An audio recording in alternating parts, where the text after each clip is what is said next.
जय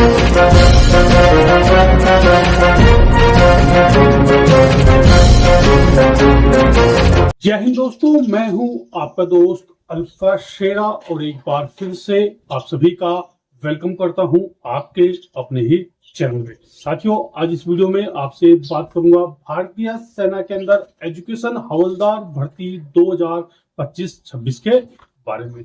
साथियों, एक बहुत ही सुनहरा मौका इंडियन आर्मी आपके लिए लेके आई है। अगर आप भारतीय सेना को ज्वाइन करना चाहते हैं एक स्थायी जॉब के लिए, एक परमानेंट नौकरी के लिए आप भारतीय सेना को ज्वाइन करना चाहते हैं तो बहुत ही बेहतरीन विकल्प आपके लिए है।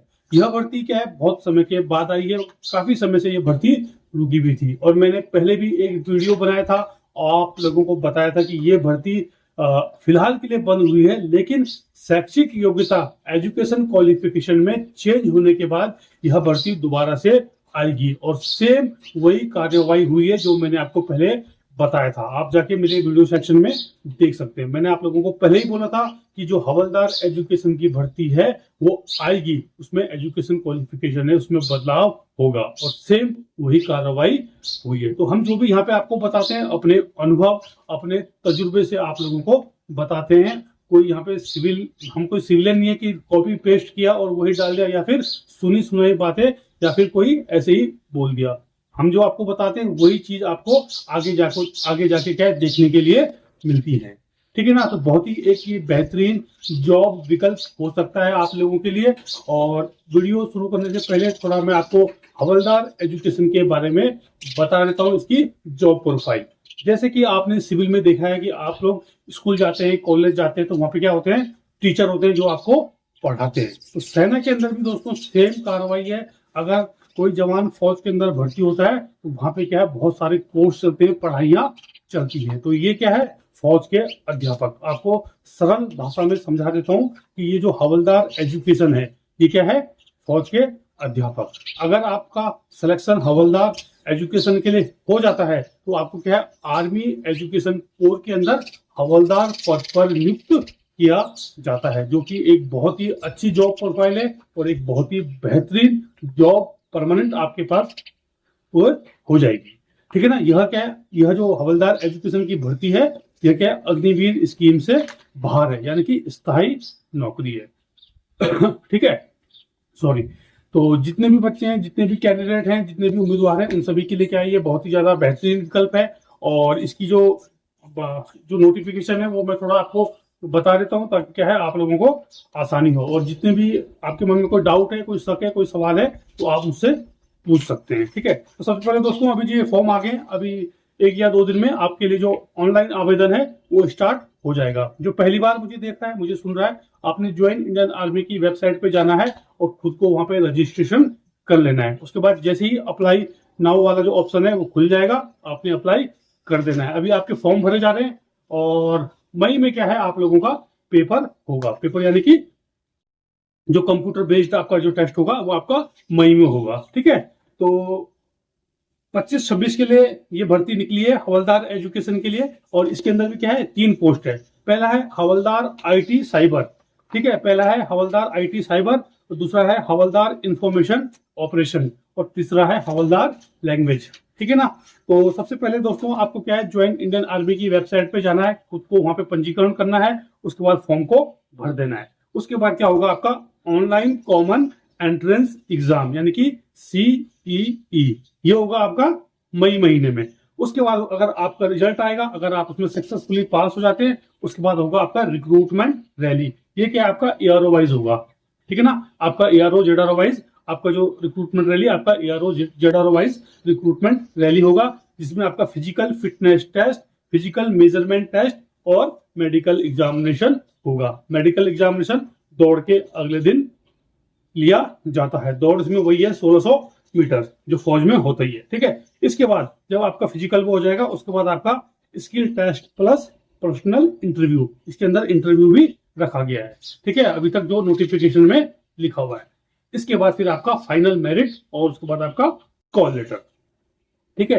अब बात कर लेते हैं एज लिमिट। एज लिमिट है दोस्तों उसमें 20 साल से लेके 25 साल, 20 साल से लेके 25 साल अगर आपकी एज है तो आप इसके लिए आवेदन कर सकते हैं। ठीक है ना। आपकी जो डेट ऑफ बर्थ है वह क्या है, 1 अक्टूबर 2000 से लेके और 1 अक्टूबर 2005 के बीच होनी चाहिए। ठीक है ना, ये इसमें लिखा हुआ है। ठीक है, अभी जो एजुकेशन है, एजुकेशन दोस्तों उसमें हवलदार आईटी साइबर के लिए अलग है, हवलदार इंफॉर्मेशन के लिए अलग है और हवलदार लैंग्वेज के लिए अलग है। वो मैं इसका जो पीडीएफ है वो मैं डाल दूंगा नीचे, आप ज्वाइंट इंडियन आर्मी की वेबसाइट से भी जाके चेक कर सकते हैं और उसमें जो जिस ट्रेड के लिए आप योग्य हैं, इच्छुक हैं, उसको आप भर सकते हैं। ठीक है ना, अभी पूरा बताऊंगा तो क्या है वो बहुत ज्यादा लंबा हो जाएगा। ठीक है ना, तो इसमें जो भी एजुकेशन है, लेकिन क्या है इसमें एजुकेशन सभी भर सकते हैं इसमें तकरीबन, है ना। BA MS BA MA BA MA BSc MSc, है ना, बीटेक वाले बच्चे, इंजीनियरिंग किए वाले बच्चे, तकरीबन सभी इस फॉर्म को भर सकते हैं। ठीक है ना, तो जो भी इसके लिए इच्छुक और योग्य है उसका पीडीएफ देख लेगा, अपनी जो शैक्षिक योग्यता है उसको देख लेगा और उसके बाद फॉर्म को फिल कर देगा। ठीक है दोस्तों, और अब थोड़ा बात करते हैं जो आपका पेपर होगा। ठीक है, क्योंकि ये भर्ती काफी समय के बाद आई है और जो पेपर है, जो सिलेबस है, उसके अंदर भी बदलाव हो गया है। ठीक है ना, क्योंकि जो पहले भर्ती आती थी उसका शैक्षिक योग्यता था जो वो अलग था और इसका अलग है। तो इसमें आपके 2 पेपर होंगे। ठीक है ना, पेपर 1 और पेपर 2। तो जो आपका पेपर 1 होगा, ठीक है, 50 नंबर का होगा। उसमें आपका general knowledge, general English, aptitude हो गया, है ना, रीजनिंग हो गया। 50 नंबर का पेपर होगा, टोटल क्वेश्चन होंगे 50। ठीक है ना, हर सही क्वेश्चन के लिए आपको 1 नंबर मिलेगा। माइनस मार्किंग इसमें नहीं है। सबसे बड़ी बात जो है माइनस मार्किंग नहीं है। अगर माइनस मार्किंग होती है उसमें बहुत पंगा पड़ता है। ठीक है ना, टाइम होगा 1 घंटे का। उसके बाद जो आपका सेकंड पेपर है वो होगा, जिस ट्रेड के लिए आप फॉर्म भर रहे हैं उस ट्रेड से संबंधित आपसे पूछा जाएगा। पेपर होगा आपका 100 नंबर का। ठीक है, टोटल क्वेश्चन होंगे आपके 100 और टाइम होगा आपका 2 घंटे का। माइनस मार्किंग नहीं है। तो ये एक मतलब अच्छी चीज है कि माइनस मार्किंग इसमें नहीं रखी गई है। ठीक है, तो ये बहुत ही एक बेहतरीन दोस्तों जॉब विकल्प है आपके पास। ठीक है, और हाइट थोड़ा बता देता हूँ। जो बच्चे हैं हाइट के बारे में पूछ रहे थे कि सर हाइट का क्या है। ठीक है ना, हाइट इसमें दोस्तों जो वेस्टर्न हिमालय है, वेस्टर्न हिमालय के लिए है 162 सेंटीमीटर, ईस्टर्न हिमालय के लिए है 160 सेंटीमीटर। ठीक है, 160 सेंटीमीटर।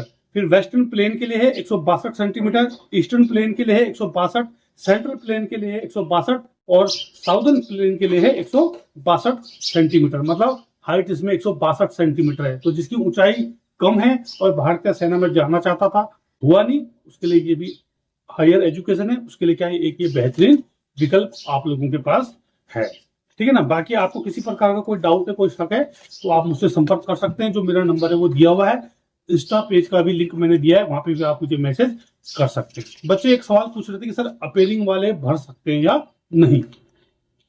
अब दोस्तों अपेयरिंग का ऐसा है, जो नोटिफिकेशन है उसमें कहीं भी ऐसा नहीं लिखा गया है कि अपेयरिंग वाला इसको भर सकता है।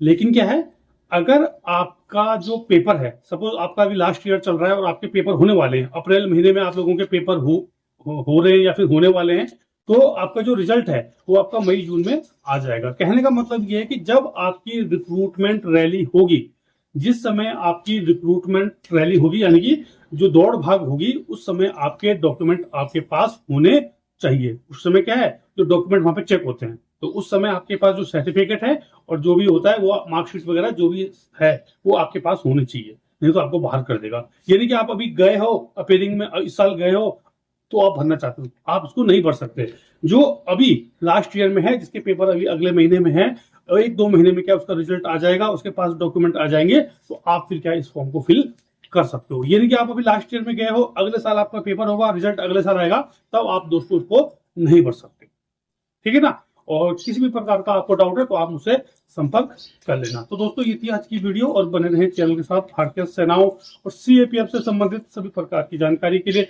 चैनल को शेयर, लाइक और सब्सक्राइब करना भूलें। जय हिंद, जय भारत, वंदे मातरम।